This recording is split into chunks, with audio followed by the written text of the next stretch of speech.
Power star అయితే ఇప్పుడు కొత్త సంవత్సరాన్ని భారీగా టార్గెట్ చేశాడు. అయితే తన గేమ్ చేంజర్ మూవీ నుంచి కొత్త అప్డేట్ తో ప్రేక్షకుల ముందుకు రాబోతున్నాడు. ఇలాంటి ఇంట్రెస్టింగ్ విషయాలు తెలుసుకునే ముందు మన ఛానల్ ఎవరైనా సబ్స్క్రైబ్ చేసుకోకపోతే సబ్స్క్రైబ్ చేసుకోండి.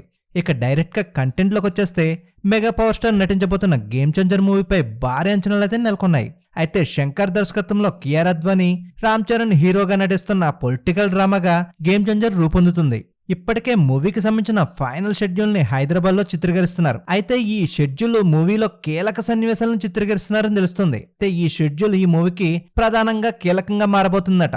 మరి ముఖ్య తారగణమైన శ్రీకాంత్, సముద్రగని, ఎస్జే జూరియా వంటి ప్రముఖ నటీనటులపై ఈ కీలక షెడ్యూల్ ని చిత్రీకరిస్తున్నారు. మరి ఈ షెడ్యూల్ ని జనవరి నెలాఖరికల్లా పూర్తి చేసి మూవీని అనుకున్న టైంకే రిలీజ్ చేయాలని చూస్తున్నారు. అయితే ఇప్పుడు మెగా ఫ్యాన్స్ కి కొత్త అప్డేట్ ని ఇచ్చారు. 2024 కొత్త సంవత్సరాన్ని టార్గెట్ చేస్తూ సెప్టెంబర్ నెలలో ఈ మూవీని భారీ స్థాయిలో పాన్ ఇండియా రేంజ్ లో రిలీజ్ చేయడానికి శంకర్ అండ్ టీం రెడీ అయిపోతుంది. మరి mega power star 2024 box office ని భారీగా టార్గెట్ చేశాడని సినీ ప్రముఖులు చెప్పుకొస్తున్నారు. ఈ వీడియో నచ్చినట్లయితే మన ఛానల్ లైక్ చేయండి, షేర్ చేయండి, సబ్స్క్రైబ్ చేయండి.